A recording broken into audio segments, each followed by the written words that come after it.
There seems to be no end to the number of people who claim to be from dysfunctional families. Sometimes, we blame our current problems on the family we grew up in, even to the extent that we don't take responsibility for our actions. Other times, our past experiences with dysfunctional families can affect our behavior today. How do you know whether family dysfunction is a serious problem for you? You can start exploring the dysfunction in families and the effects of growing up in the turmoil of a family that doesn't work on your family issues with a licensed therapist. A good way to begin your journey of self-discovery is to learn the definition. How is a dysfunctional family defined? If you were or are part of a dysfunctional family, define it in your terms. Think about your own family environment. Then, look to other definitions.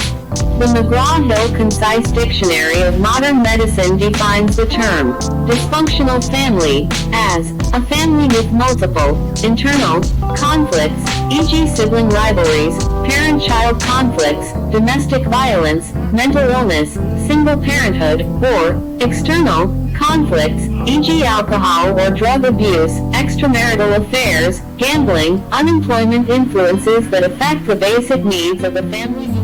People often ask questions like these about the subject. What are the 5 types of dysfunctional family dynamics? My family is dysfunctional. What causes a family to be dysfunctional? What happens when you grow up in a dysfunctional family? What does a toxic family look like? The main thing to remember about this definition is that there are multiple negative influences, and they affect basic needs. This is what separates families with minor dysfunction from those where family dysfunction is a serious problem. The most common influences that lead to a dysfunctional family life. Family history of dysfunction. Dysfunctional family patterns may repeat themselves. For example, people tend to learn their parenting styles from their parents or other caregivers. If one or both parents abuse them, they may abuse their children. Or, they may go overboard the other direction, being unnecessarily lenient. They may manipulate each other and their children as their parents did. They may not truly understand how to teach their children in healthy ways. The good news for people who grew up in a dysfunctional family is that they can learn better ways of parenting. They can deal with the issues they still carry as adults and learn how to love, appreciate, respect, and deal with each other in a less emotional, erratic way. A willingness to do the work it takes to overcome those issues and find someone to teach them better ways to parent can help put an end to a dysfunctional family environment. Physical illness alone does not cause family dysfunction. However, it can make life much harder for everyone concerned. Rely on their children to do things they would ordinarily do for themselves, causing them intense anxiety and sometimes depression. If the other children may feel neglected as you focus all your energy on helping that one child. You may not have had any control over the illness that puts such strain on your family, but you can control your actions, learn to use the resources available to you, and meet your children's needs. Medical problems present a tremendous challenge, but with the right help, you can keep your family functioning well. Mental illness. Biology plays a major role in many mental illnesses, but the behavior problems that are usually a part of psychological problems make family life much more challenging. With untreated mental illnesses, such as a personality disorder or depression, can cause discord in a family that would otherwise be highly functional. In such families, addressing the mental health disorder can benefit all family members. With treatment, people with mental great parents. They can contribute positively to their families and children. Life circumstance. Stress is an unavoidable part of life. While low levels of stress can have a positive impact on people and push them to achieve their goals, excessive stress can jeopardize a family's security. High levels of stress can lead to hostility within a family.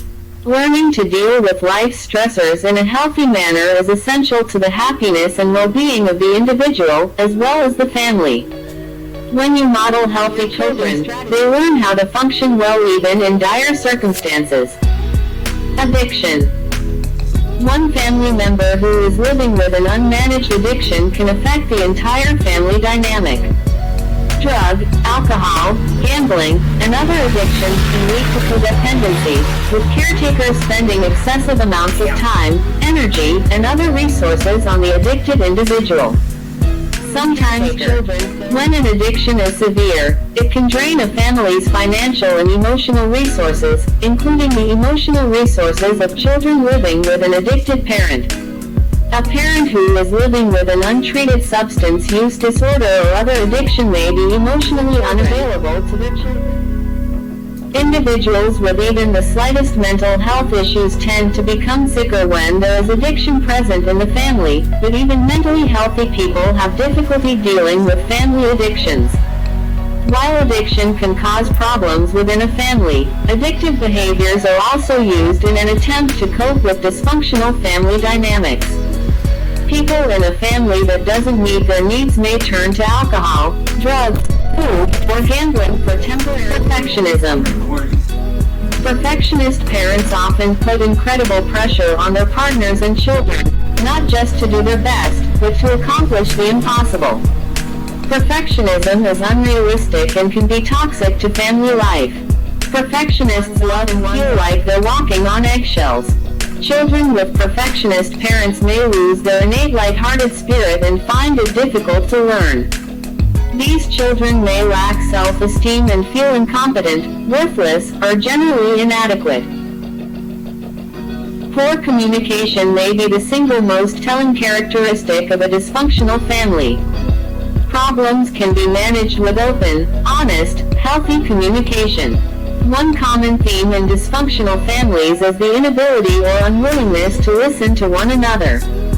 In many cases, an individual will avoid direct communication with the person who has caused a problem, instead confiding in other family members in an effort to evade confrontation. Communication can cause bitterness and passive-aggressive behavior. It can also result in a lack of trust within a family unit. Lack of empathy. When a parent lacks empathy, his or her children may feel that the parent's love is conditional. The parent shows empathy, however, he or she models this trait to the child, which can help children become compassionate, empathetic adults. The unconditional love, empathy, and open communication present in healthy families helps parents work with their children in a constructive manner, even when the child makes a mistake or poor decisions. Parents are intent on helping their children make good decisions and learn from their mistakes rather than belittling them or instilling shame. From parents who model empathy, children can learn ways to be empathetic towards everyone, including their parents, older and younger siblings, their own friends, and people who they encounter as they grow into young adults. Excessive attempts to control. Dysfunctional families are often characterized by a parent's excessive need to control their children and/or the other parent. When parents fail to help children develop a healthy sense of autonomy, children may not feel self-confident. Taking a more relaxed, accepting approach encourages kids to do their best in every situation, rather than living to appease the controlling parent. Lack of privacy and independence. Parents in dysfunctional families often lack trust in their children and tend to invade their privacy.